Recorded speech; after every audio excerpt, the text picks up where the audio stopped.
Speaker हैं doctor Padmashri Gulati, जो कि झांसी से आई हुई हैं। तो मैडम से आप लोग कुछ बातें करें। और जी मैडम, क्या कहेंगे आज के कार्यक्रम के बारे में? 3 दिन का कार्यक्रम हुआ, बहुत किस तरह का रहा, किस तरह की फीलिंग रही कार्यक्रम को लेकर? बहुत अच्छा प्रोग्राम था। टॉपिक्स बहुत अच्छे कवर्ड थे इसमें। और मेरा टॉपिक था कि जो दवाइयाँ हम लोग इस्तेमाल करते हैं डे टू डे प्रैक्टिस में, उनसे कैसे ब्लड प्रेशर बढ़ता है। और इसके लिए मैं बहुत बहुत धन्यवाद करना चाहूँगी डॉक्टर साजिद अंसारी, जो ऑर्गेनाइजिंग सेक्रेटरी हैं, professor Anuj Maheshwari and professor Narsingh Verma का।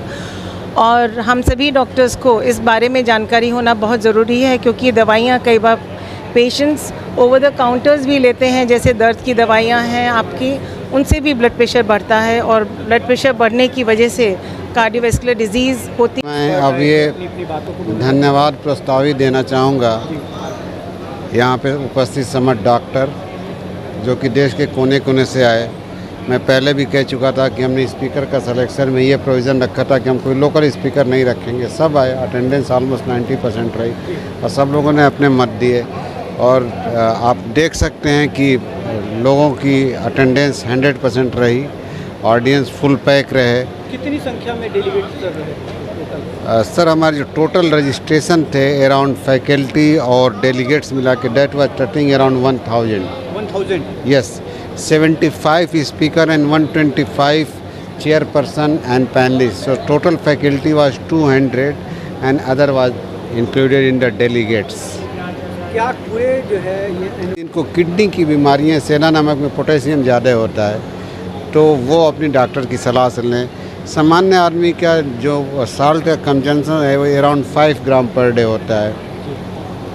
तो किसी भी गाइडलाइन में हम ये नहीं बताते कि आप नमक बंद करो, कहते हैं कम करो, अदरवाइज सोडियम का निगेटिव की कमी और खान पान की इरेगुलरिटी, जो अनियमित खान पान जो हमारा, तो अगर हम अपने खान पान को नियमित करें, हम अपनी शारीरिक श्रम को बढ़ाएं और रात में देर तक जगने की आदत को समाप्त करें, 7 घंटे 6 से 8 घंटे की नींद अवश्य लें, अच्छी नींद लें, और रात में अनावश्यक खाने से बचें।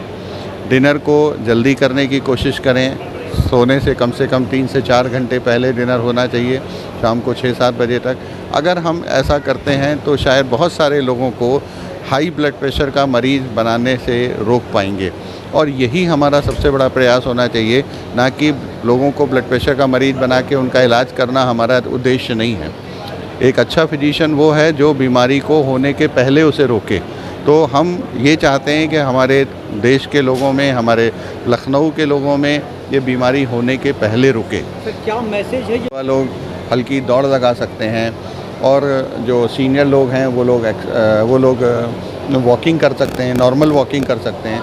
इतना भी करना शुरू करेंगे तो उससे भी काफ़ी हद तक हमारे ब्लड प्रेशर के नियंत्रण पे असर पड़ेगा। जब कोई इंसान एक्सरसाइज करता है तो जो ब्लड वेसल्स होती हैं वो हेल्थी हैं, क्योंकि ब्लड की रिक्वायरमेंट ज़्यादा होती है, ब्लड का सर्कुलेशन ज़्यादा चाहिए होता है, तो ब्लड वेसल्स की चौड़ाई बढ़ जाती है, फैलती हैं, ब्लड प्रेशर कम हो जाता है। तो एक्सरसाइज करने से, शारीरिक श्रम करने से ब्लड प्रेशर कम होता है, लेकिन वो तभी होगा जब हम उसे करेंगे। अगर हम इस चीज़ को ये मान के चलेंगे कि ये हमारे जीवन के लिए आवश्यक है, तो हम इसके लिए कुछ समय निकालेंगे। जब तक हमें ये एहसास नहीं होगा कि हमारे जीवन के लिए ये आवश्यक है, हमें बीमारियों से बचाने के लिए आवश्यक है, तब तक शायद हम इसके लिए समय नहीं निकाल पाएंगे। तो हमें यंग जनरेशन को यही एहसास दिलाना है कि आपके लिए शारीरिक श्रम को बढ़ाना अपने जीवन में बहुत आवश्यक है। यंग जनरेशन तो फिर भी शारीरिक श्रम थोड़ा बहुत करते हैं, बड़े लोग तो वो बहुत ही कम करते हैं, लेकिन उनके साथ एक और दूसरी प्रॉब्लम है कि उनका खान पान की अनियमितता और दिनचर्या की अनियमितता उनके लिए बहुत समस्या पैदा करती है। उसको कोई इसे रोकने की प्रयास कैसे करेगा? जैसे सर ये एनुअल मीटिंग प्रोसेस से शायद हम लोग कुछ एक अच्छा नया डॉक्यूमेंट प्रिपेयर कर पाएंगे, जो कि हम उन लोगों तक भेजेंगे जो नहीं इस सम्मेलन में आ पाए, पर उनको भी इसे जानने की ज़रूरत है। तो इसका एक कंपेंडियम कंसेंसस डॉक्यूमेंट बना करके हम लोग भेजेंगे, प्रेस के साथ भी शेयर करेंगे उसे। मीडिया से बात करने के लिए आपको बहुत बहुत धन्यवाद। Thank you.